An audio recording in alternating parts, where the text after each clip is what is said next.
President. Well, thank you all for being here. This is one installment of deliveries that will go from FEMA to 15,400 nursing homes across the country. And the President wanted me to be here today to help deliver these gowns and gloves and supplies, and it's the first of two installments that will be delivered literally around the country. From early in the coronavirus epidemic, we've recognized that the risk to seniors, particularly those with serious underlying health conditions, is very real. And so there's been emphasis from early on. The Center for Medicaid and Medicare Services, working with great providers here like the Woodbine Nursing Home, to make sure that we're working hard to create an environment that is healthy and safe. And but also all along the way, we've been working to make sure that personal protective equipment was available for all of these extraordinary doctors and nurses and healthcare workers that are providing for the needs of people in nursing homes across the country. And it's truly inspiring to be here today. And I want people to know that working with this great company, these supplies are literally going all across the country as we speak. And they're going to be supplementing the personal protective equipment that's been provided over the last several months to nursing homes and to nurses and to healthcare providers all across the country. And with that, I'd be happy to have the CEO maybe share a word, and then Admiral P will tell you a little bit about what we're delivering. Sure. Well, on behalf of Woodbine, I want to thank the Vice President for joining us there today, and thank the President, Vice President, Madam Verma, for being here today. But not only being here today, I think working early on, recognizing the challenges that we've had as a nursing home, as a sector. They've been so supportive, and realizing the challenges and the fact that we brought these supplies, which early on were tough to get, but identifying the need as a source of not only recognition for the staff that's here, but it's really a show of support for the staff who need it, working day in, day out, taking care of all the residents that we take care of. So thank you, Vice President. Thank you, Madam, for everything you do. And Admiral, really appreciate everything you've done. I think you guys have been great. And we look forward to continuing to take care of our residents and appreciate all the support. Thank you for your leadership. And Donna, thank you. Donna's the administrator here at Woodbine and also a nurse. Right. But I'm looking forward to addressing the team here. It's yesterday was National Nurses Day, and to be able to think of the role our nurses have played during this time in the life of our nation is inspiring, not just providing healthcare services, but really filling in for missing family as people face the necessary isolation to protect them from the coronavirus. Thank you for you. Thank you for your team here. Thank you. We have a fabulous team inside, and they work hard every day. Not just during the coronavirus, but they have well-deserved praise for everything that they've been doing, and we appreciate and are honored that you come here today. Thank you. I'm looking forward to speaking to all of you. Absolutely. Admiral Polachek, you might just share with, this is just one installment of the boxes that are going to 15,400 nursing homes around America this week. You might share folks what help is on the way. So this is the first shipment of more than 15,400 nursing homes. This is a small piece of the 63 million pairs of gloves, 14 million masks, 13 million gowns, and approximately a little over a million pieces of eye protection. That's going to go out between now and the end of June in two waves. The first wave, 7 days worth of supply, which is what you see here, and then a second wave, another 7 days of supply. First wave in May, second wave in June, delivered directly to the door of every 15,400 plus nursing homes.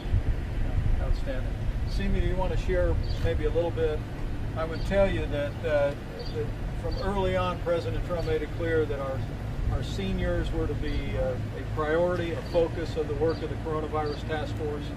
We raised the standards for infectious disease compliance at nursing homes around the country stepped up. We've seen states around the country literally use their National Guard to clean nursing homes, and all of our inspectors around America now that visit nursing homes have exclusively focused on making sure that our nursing homes have been adhering to those increased guidelines for protecting against disease. But you might talk a little bit about the ongoing effort that we've been making to protect our seniors during this time. Well, that's exactly it. From the very beginning, we've been trying to put out latest science and information to our nursing homes so that they can take the appropriate steps to make sure that patients are safe. We know that this is an extraordinarily difficult time for patients and their families. Our hearts and minds are with them. And I think today's effort really speaks to the whole of government approach, and really appreciate the President's leadership and the Vice President around the task force. You know, normally I wouldn't talk to the Admiral. We both in government, but CMS doesn't always talk to the military. But because of this whole of government approach, we've been talking to nursing homes every week, sometimes every day, to hear about their challenges on the front lines. And because of that, because of the task force, I was able to talk to the Admiral.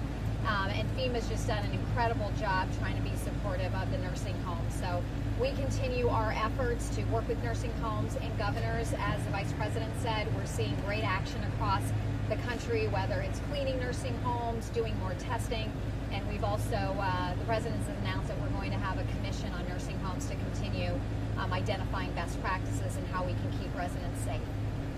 And as states are moving into reopening around the country, you'll recall the guidelines for opening up America contemplate the kind of testing that would make it possible for us to routinely test people in nursing homes and in long-term care. We're deploying those resources now, and we couldn't be more grateful that governors around the country are putting a priority on our seniors with serious underlying health conditions, and all of those in long-term care. It is a testament to the love of the American people, for our moms and dads, for our grandmothers and grandparents. But I can tell you, I think the American people also feel a great deal of gratitude and admiration for these extraordinary healthcare workers who I want to say again are not just providing the kind of care that any one of us would want a family member to have, but oftentimes our nurses and healthcare workers are filling in for family that can't be there during this time of the coronavirus epidemic. It's a double burden, but our doctors and nurses have met that moment, and we couldn't be more proud or more grateful for the work you've done here and the work it represents around the country. So I'm going to take a minute to address the nurses, and Could we ask a couple questions? And then I'll come right back to you. Okay? That'll be great. All right. They're all there. They're all there.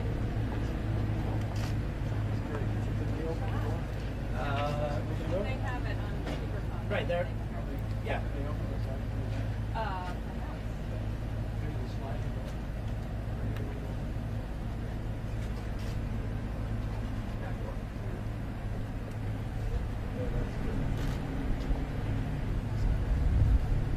Well, hey everybody, I'm Vice President Mike Pence. It is great to be here. Great to be here at the Woodbine Rehabilitation Healthcare Center.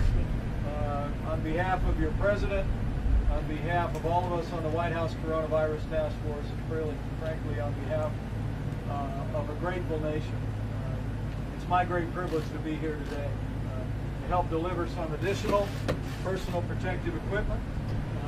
You all are receiving one of the first installments, you might be glad to know, of PPE that's going to be going to every nursing home in America.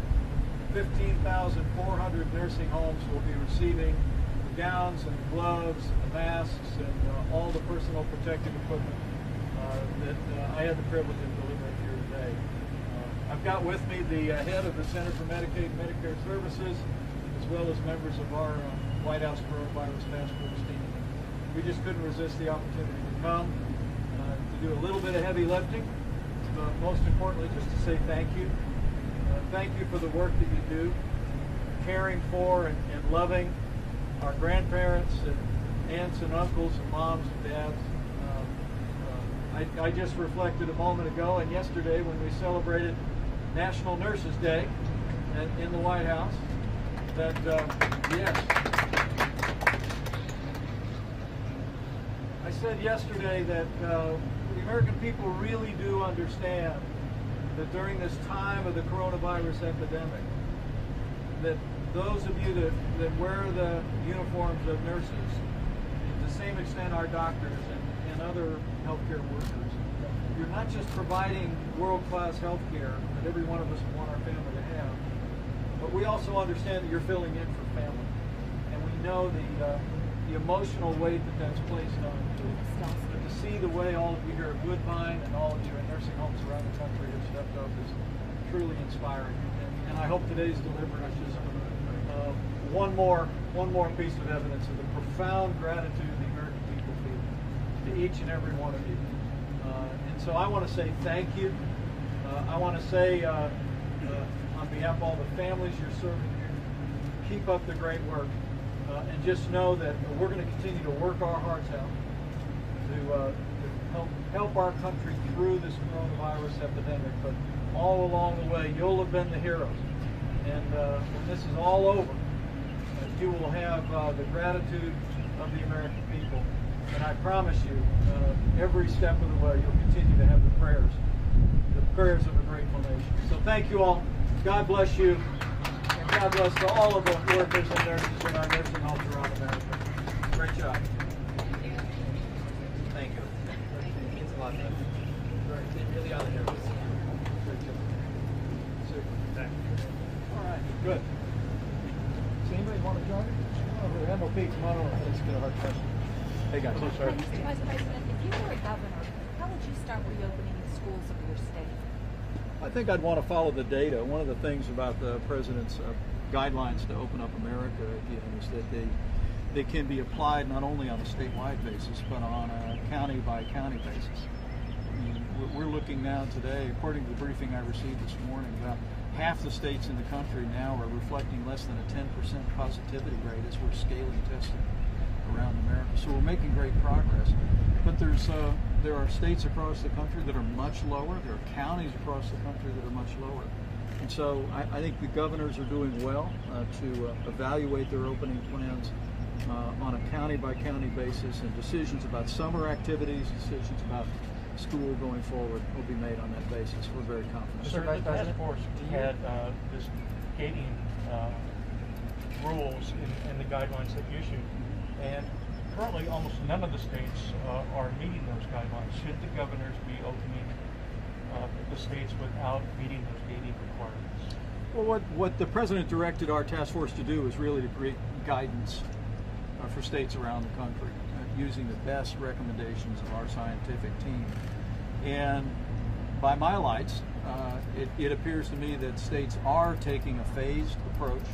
They're following the data, they're following the science, and they're implementing the kind of testing and resource assessment that is contemplated in the president's guidelines to open up America again. I mean, in phase one, we're seeing states across the country scaling testing at an enormous rate. We're nearly at 7.5 million tests that have been done already. But remember, in phase one, we recommend that you're able to test people that have symptoms, test people they came into contact with, and deploy resources to places like this nursing home, in nursing home and long-term care facilities around the country, so that we can watch those that are particularly vulnerable and catch outbreaks that may occur. But didn't those guidelines say you should not move to phase one unless you meet the gating requirements?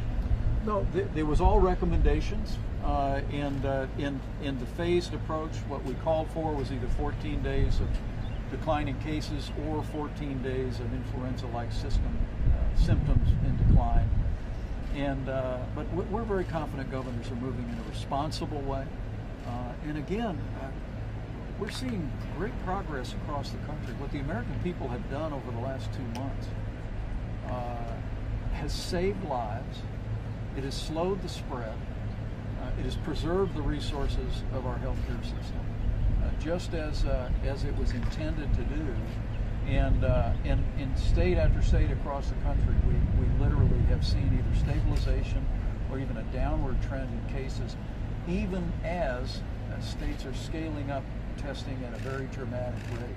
So we have great confidence the governors are proceeding. They're taking the guidance from the federal level, They're applying it to their unique circumstances in their states. Mr. Vice President, are you confident in the way that coronavirus fatalities are recorded? There are reports that the president thinks the number of deaths might actually be much lower.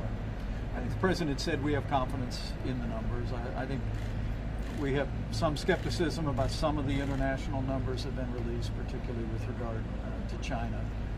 But I can tell you in the days that ahead, we're going to continue to work with CDC and with states around the country to ensure that we're gathering the right information so that policymakers at the state level, local level, national level can make the best informed decision. But we're very confident about the numbers that we're seeing today. And let me say, we grieve the loss of every American life.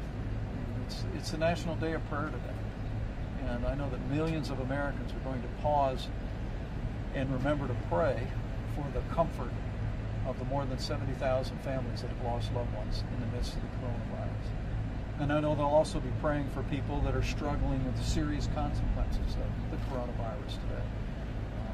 And in the midst of all of that, I know they'll be praying for all these incredible healthcare workers who come in every day and don't just do their job with long hours, but they also fill in for families and made every American proud. So we'll be praying for all of them on this National Day of Prayer. Appreciate you all being here. All right, thanks, guys. Just real quick. 怎么又晚了？这诊所太远了，这里多开几间就好了。政府里需要有我们的人，需求才会被听到。哎，你这……哎，你们两个都对，可光说有什么用呢？填好2020年的人口普查，就可以协助公共资金的分配，比如地方医疗、更多的政府席位。想要给自己发声啊，赶紧上网填，打电话也行。请上2020census.gov 完成普查。